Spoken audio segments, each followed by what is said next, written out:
Okay, good morning Gino. This is the second day ng iyong PDC. So, kahapon, medyo hindi tayo nakapunta ng Alaminos kasi medyo kinapos na tayo sa oras. But, okay naman. At least nakapag-drive ka, no? Kumusta ka naman kahapon? Masaya po. Okay, so ngayon naman, ang ating activities G ay tayo ay magpa-parking lesson. But before natin na gawin ang parking lesson, i-develop pa natin ng kaunti yung tamang pagliko, no? Tuturuan kita ng mga reference sa pagliko at kung kailan ka nagbabalik ng manibela, no? So, ang pagliko, G, tulad ng sabi ko sa kahapon, kailangan hindi nakatambay ang ating paa sa gas, nakatambay siya sa kay brake. Brake control lang sinasabi ko, no? Okay, gagawin natin ay yung side mirror na yung sa kaliwa mo ay kailangan naka-align sa gilid na nalilikuan mo, no? Yung side mirror na yan. Kasi nga, medyo maliit din yung lilikuan natin. Okay, so step by step natin siyang gagawin. Sige, sundan mo lang ako, pakinggan mo lang ako ulit tulad ng sabi ko sa'yo kahapon, no? Sige, tara. Ang aralin natin ay paliko-liko. So, hindi tayo masyado mag-focus sa pagagasa. Basta sundan mo lang ako. Sige, tara, bitawan mo lang si brake. Stay ka lang dyan sa lane na yan. Yan. Ikaw, doon tayo sa kabilang kanto, sa dulo. Doon po. Siyempre, kapag ikaw ay liliko, bago ka palang lumiko, slow down, and then signal. Yan, control lang sa brake ha. Nakabit ka ng konti sa kaliwa. Yan, tapat mo si side mirror. Sige pa. Tapat, stop. Yan, tumapat ano. Diba, ito, side mirror na to, tumapat, diba? Okay, ngayon, move ikaw sabay pihit sa manibela. Move. Walang gas yan ha. Sige, bitaw. Ito. Okay. Yan. Sige, bitaw lang sa brake. O, ganyan pa lang, nabalik na si manibela. Yan. O, dahil straight naman siya, o, pwede ka mag-gas ng bahagya. Pwede ka dumampi ng gas dyan. Tapos malayo pa lang, titingnan mo na yung sitwasyon ng kalsada. Okay, ang pahala kay brake na ulit, pabagalin mo na si sasakyan. Pagal pa, signal. Yan. So, ito pa lang, nabalik na. Tayo sa dulo ha. Sa signal na ikaw. Yan. Side mirror. Ito. Sulyap sa kaliwa. Yan pa lang, nabalik na si manibela. Pwede ka na mag-gas.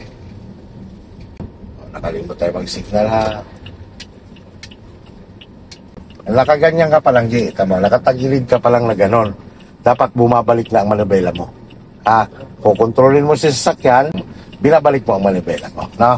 Tulad yan, sige, balik mo muna. O, galaw ikaw. Tapos tingin lang sa ulanta mo. O, balik. Aksyonan mo kaagad siya. Yan. O. Ito pa lang, balik na. So, kailangan nakatagilid pa lang si kotse. Oops. Tingnan mo yung unahan mo. Okay, stop mo lang.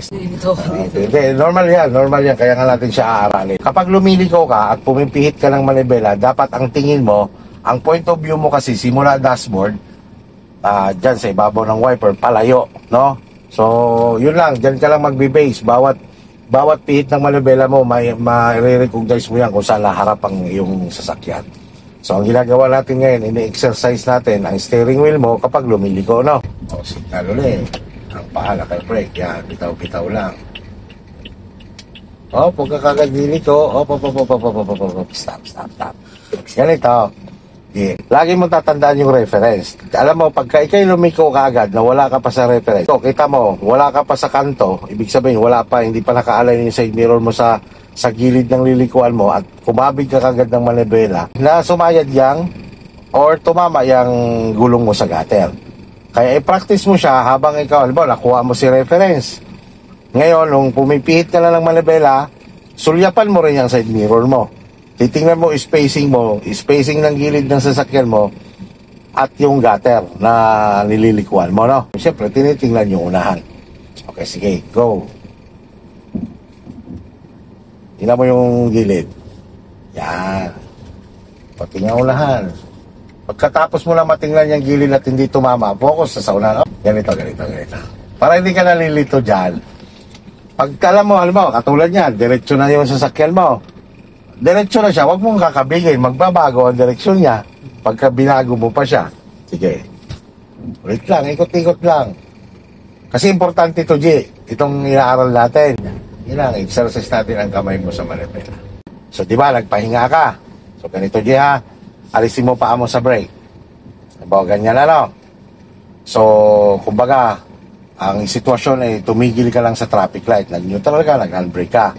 So, kapag ikaw ay mag-move na, make sure na hold mo si brake. No, hold mo si brake. Sige, hold mo. Full brake talaga, ha. Tapos, lagay mo sa drive. Huwag luluwag ang brake mo hanggat hindi mo pa nabibitawan to. Ha, sige, bitawan mo muna yan. Yung handbrake. Yan, saka mo ngayon, bitawan si brake.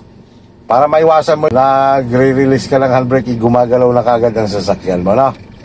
Okay, G, anong pakiramdam nang nakakapag-drive ng mag-isa? Masaya po. So, ganun Proud. lang. Ha? Proud. Proud, ano? Yun yung purpose natin, kaya tayo bumababa. Kaya kita iniiwan. Okay, ngayon naman, next naman natin, yung liko naman na pakanan. Kanina, napansin mo, ang una nating inaral, sa pakaliwa laliko, pero ang itinatapat mo sa lilikuan mo or ina-align mo ay side mirror. So, mayroon ding liko sa pakaliwa na ang i-align mo naman sa gilid ng kalsada mo ay yung shoulder mo. Lalo-lalo na kapag ang corner G, hindi mo kita or hindi mo tanaw yung kalsada na lilikuan mo. Diba? Minsan, sa mga kanto, may bahay sa kanto, diba? Hindi mo natatanaw yung kahabaan ng kalsada. So, pagka ganon, shoulder naman ang itatapat mo sa gilid ng kalsada. Katulad nitong gagawin natin ngayon. Sige, move lang ikaw ng diretso. Bitaw lang sa brake. Signal ikaw kaliwa, kakaliwa tayo dyan. Yan. Sige. Yan. Sige. Tingnan mo, tapat mo yung shoulder mo dito. Yan, katulad niya. Stop. Yan, di ba? Tumapat. Yan, may mga likong ganyan sa kaliwa, ha? Okay, sige. Move sa may pihit ang manibela. Sige. Bitaw lang sa brake. Yan. Ganyan pa lang. Nabalik na lang isa. Okay. Balik ang pangalawa. Okay. Pwede ka naman, gas. So, pakanan naman tayo. So, ganito naman ang pakanan. Ang side mirror naman itong nasa kanan mo ay ilalagpas mo mula. Lalo na, halimbawa, ganyan, may obstacle o poste. Ganito ang gagawin mo dyan, ha. Kailangan lagpas mo na itong side mirror doon sa poste na yon bago ka kakabig pakanan, ha. Sige, move lang. Walang gas, ha. Bitaw-bitaw lang yan sa brake. Signal, wag lagi makalimot sa pagsisignal. Dito pa lang, masanay ka na nagsisignal ka. Yan. Tamo, lagpas mo to. Stop. Lagpas mo pa ng konti. Huwag ka muna kakabig. Lagpas mo muna. Konti pa. Yan, lumagpas na. Galaw muna bago pihit ng manibela. Sige, galaw. Bitaw si brake. Yan, pihit ang manibela hanggang may isagad mo. Sagad naman yan. Tingnan mo, hindi yan tatama.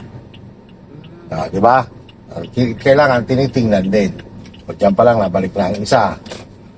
Tayo mo humarap, balik ang pangalawa. Ganito mo ma-recognize kung ikaw ay kailangan na umikot ng manibela. Teka, ito. I-move pa ng konti. Yan, stop. Nakita mo, pag dito ka tumingin, sa lagpas ng frame ng side mirror mo, nakikita mo na yung gilid ng kalsada, di ba? Yan, pagka ganyan, lagi mo tatandaan yan, ha, kapag si side mirror pa lang ang nag-align or tumapat, huwag mong gagawin yung sasagad ka kagad ng manibela na hindi ka gumagalaw, no? Ibig sabihin, kapag ganyan ang sitwasyon, galaw muna bago sabayan mo ng pihit ng manibela.